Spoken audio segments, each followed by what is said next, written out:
Throwaway time. What's your secret that could literally ruin your life if it came out? I decided to post this partially because I'm interested in reaction to this, as I've never told anyone before, and also to see what out there ducked up things you've done.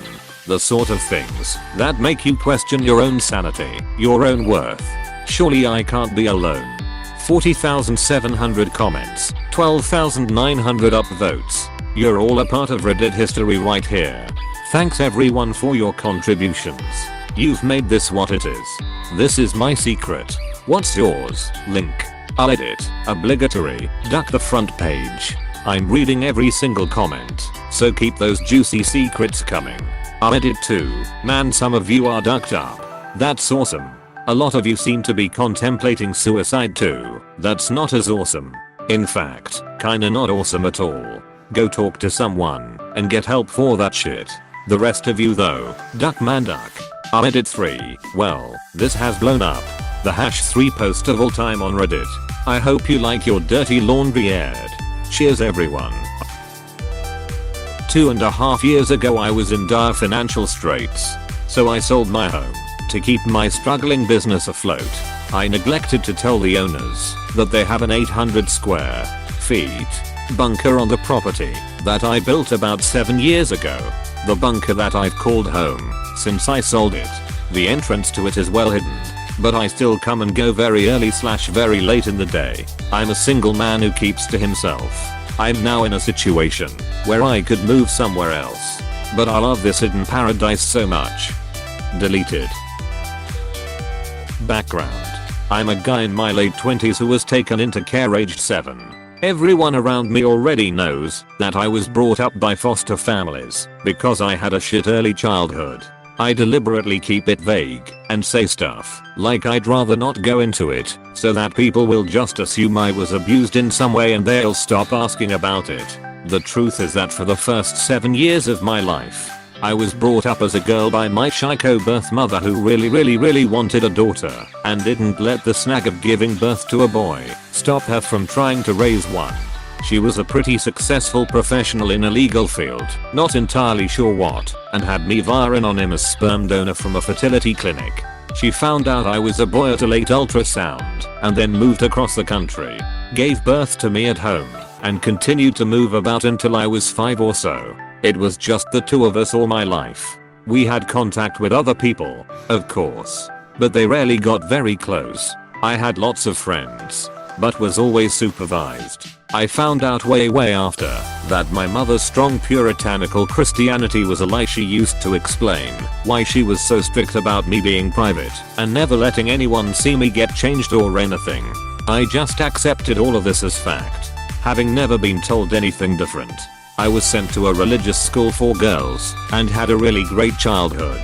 I was a bit of a tomboy and played with Lego and toy animals rather than dolls and stuff. But that's not unusual and no one ever questioned I was a girl, even me. I knew about men and women, but had never really seen much of naked people. My mother never ever spoke to me about it, but I kinda had the impression that when I grew up and got boobs and stuff, my dick would kinda fall off or something, and I would be a woman, and other kids would keep their dicks, and they'd be men. I dunno. To be honest, I never really thought about it anyway. I carried on with my happy girlhood, and had a bunch of friends and everything was great, until I was 7 and a teacher accidentally spilled a cup of hot coffee over me at school.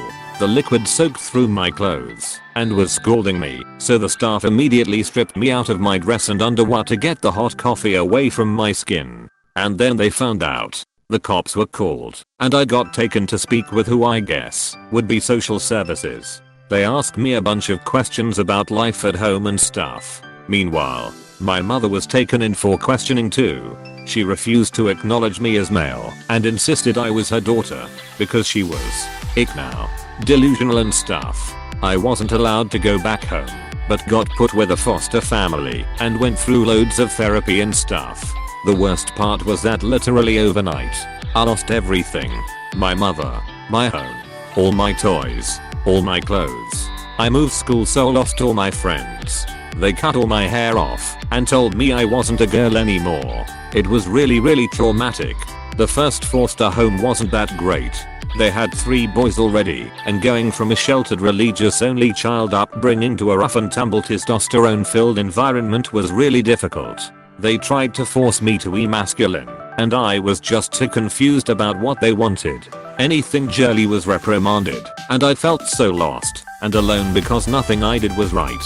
I tried to commit suicide when I was 11, and again at 13 because I didn't feel I fitted in anywhere. After the second attempt, they moved me to a different foster family who were awesome. I consider them to be my parents. They actually stood up for me. The first thing was that they let me grow my hair.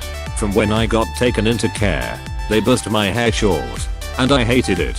They always had to hold me down and do it forcibly while I was crying and fighting. My new parents flatly refused to do it and said that loads of boys had long hair. They also let me quit karate and football and take up swimming and jazz dance. Since I'd been in care, no one had ever stood up for my right to choose what activities to do or how to dress before. It was amazing.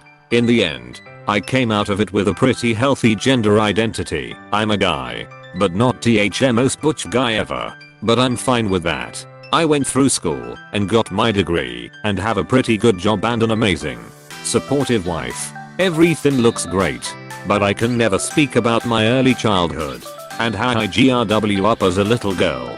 TL Road. I'm a guy and let people believe I was raised in care because I was abused when in fact I had a great childhood, except that my mother tried to raise me as a girl. Edit. Holy crap. I never expected such a response. Have finally remembered the password I used for this account and am answering any questions I find. Thank you, Reddit. Amazing story. Glad you turned out okay. Thanks. I'm just starting to do some volunteer stuff with kids who need people to talk to. I had a lot of therapy and stuff growing up, much of which was entirely inappropriate. I was in group therapy for kids who were abused at home, but I don't consider myself to have been abused, and I think that, although it was often annoying / pointless at the time, it really did help a lot. What I mean to say is that, yes, I think I've turned out alrightish, but it took an awful lot of time and effort to become alright. I speak 2 languages, so every time I received a new essay I would browse the topic in my own language and translate the text word by word to English, then submitted it. No one ever caught me for plagiarism before. Half of Europe does this. Not us Brits though. Learn another language? Don't make me laugh. 2015 update. I'm currently learning Spanish. 2018 update. Gave up on Spanish and switched to French after about 6 months. Moved to Paris about a month ago. I cut off all contact with everyone I know and moved to Kenya. I tell people a fake name and a fake background and have made it appear to my family that I died on boat trip in the Pacific. No, I'm not joking. I'm dead in the United States. 2-pack. Deleted.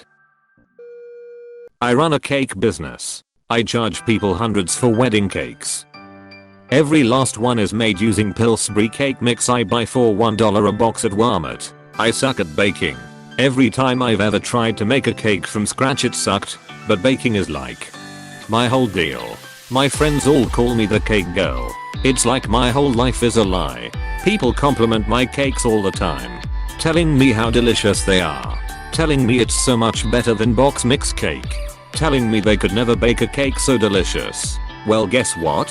For $1, they too can make a cake just as delicious. Just add oil, eggs and water. In my defense, I love cake decorating. I make all of the frostings and fondant from scratch. I just hate baking ducking cakes. I base my prices mostly on the decoration of the cakes and not of the cake itself, if that makes sense. Still, no one knows about this except my husband. Even my best friends think I ducking slave over the oven mixing and baking these damn cakes. I have been doing this for years. If anyone knew, my business and reputation would be in the toilet for sure. / I keep telling myself I have to learn how to make the damn cakes without the box mixes, but I never do it. I feel like such a sham sometimes. Edit. Holy shit, I didn't expect such a response to this. I feel better about it thanks to a lot of these comments. Funny. I started this account as a novelty account and got bored of googling random cakes. to posters comment lol seemed perfect for this confession. Edit 2 months later I receive messages almost daily on this account. I'm so glad I used a throwaway. I forget to check this account most of the time and rarely see this stuff until weeks later. That said, to answer the main questions, yes, I know I can order cake mix online, but I don't make enough cakes for it to be economical. It's actually more expensive to order online.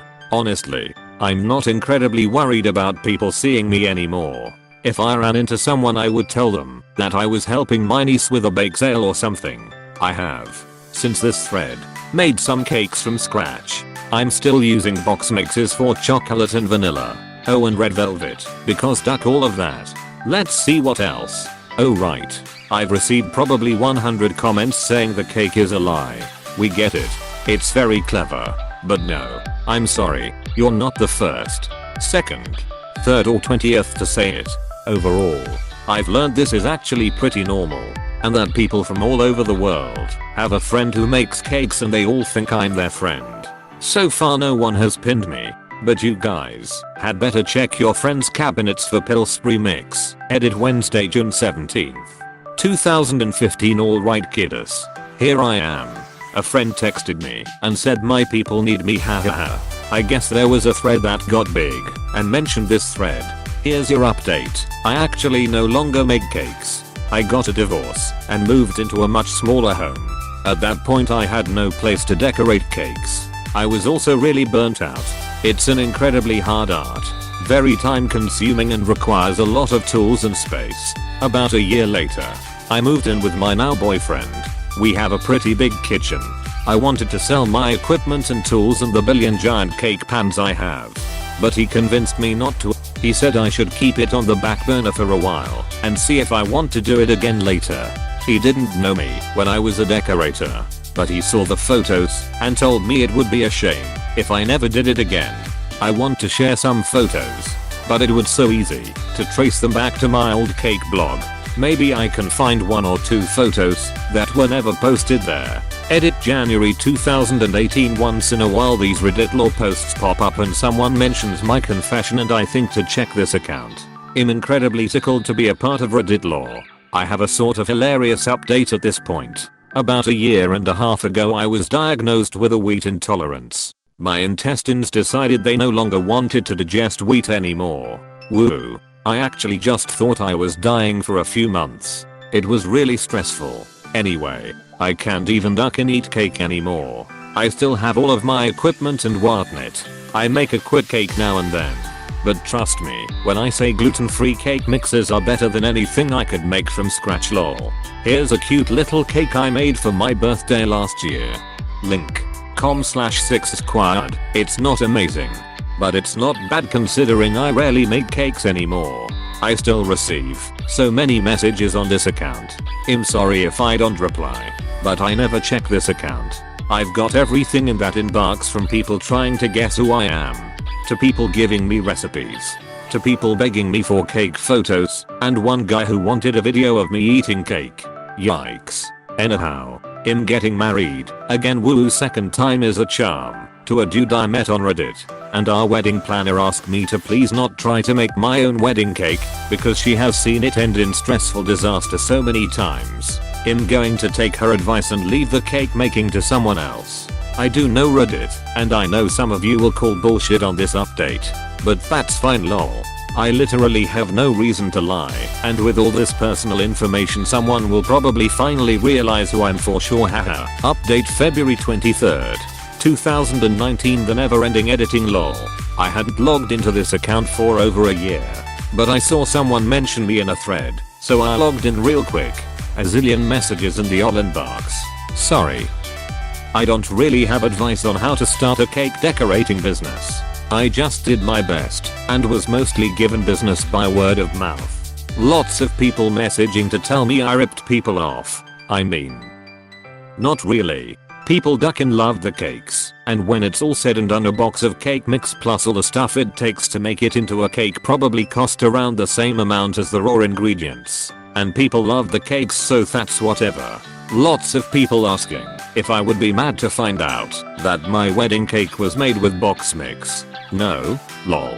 Also, I was not charging anyone bakery prices. Anyone giving me a few $100s was paying me to make a massive cake that took me days to assemble and decorate. Also, my wedding was fantastically fabulous. We got a gluten-free cake from Milk Bar, and I paid another bakery $400 to make us a beautifully decorated 2-tier cake for the guests to eat. Everything was amazing. Oh, and here's some fuel to fire all of y'all's weird hate lol. I found this at the grocery store the other day. I'm over here about to ice up some gluten-free box mix cupcakes. Link. imga.com/mpi0yw. JPGPSPLS. Don't give this account gold. I'll lodge into it like once a year. Save your money. Donate it to a charity or something instead. October 2019 edit. I can't believe I can still add edits to this. Weird. Anyway, things are great.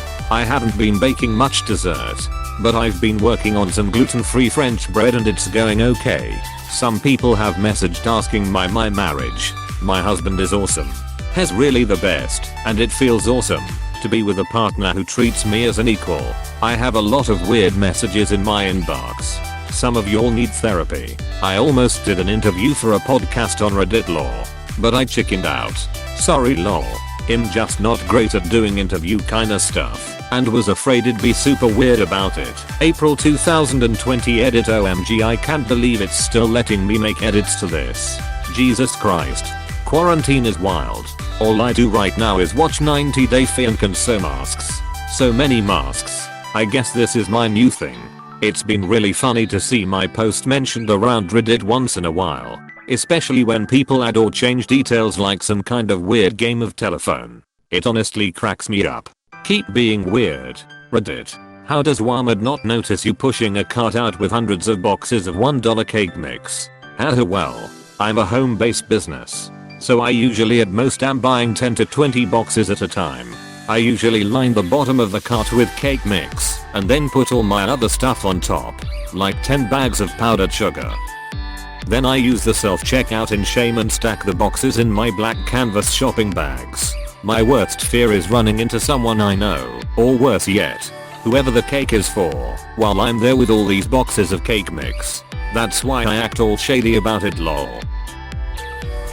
Okay, so this is a secret I've kept for nearly 20 years. During the summers, when I was growing up, my parents would often leave my brother and I'm male, with our aunt and uncle who lived out in the country. It was great as they had 4 sons of ages close to ours, so we had a lot of fun doing kids stuff. One summer when I was 8, the oldest cousin was maybe 16. We somehow got talking, and he asked me if I wanted to sleep in his room that night. He has the nicest room and bed, so I was all for it. Got into bed and he asked if he could touch my penis. I was 8 and just thought it was okay, so I'll let him. He rubs it for a bit, and then asks me to do the same to him. So I do. This progresses and eventually I'm sucking his cock. I think I knew this was wrong, so I said I didn't want to carry on. We stop and I go to sleep quite confused. I wake up, and he hands me some money, and tells me never to tell anyone about what happened. Next night he tries to do the same thing. But now all I care about is the money. So I do it. This carried on for 2 summers. Eventually I got old enough to realize it was quite wrong regardless of the money and stopped. I've not told anyone this. He's now married with 2 kids. I'm also married, and we see them sometimes at family events. I don't have the balls to even try and talk to him about it. Hell, I'm not even sure what I'd say. I'm sure this will get buried, but just getting it off my chest makes me feel better. TLDR, I was a gay child hooker. Hey, thanks for watching, and don't forget to subscribe.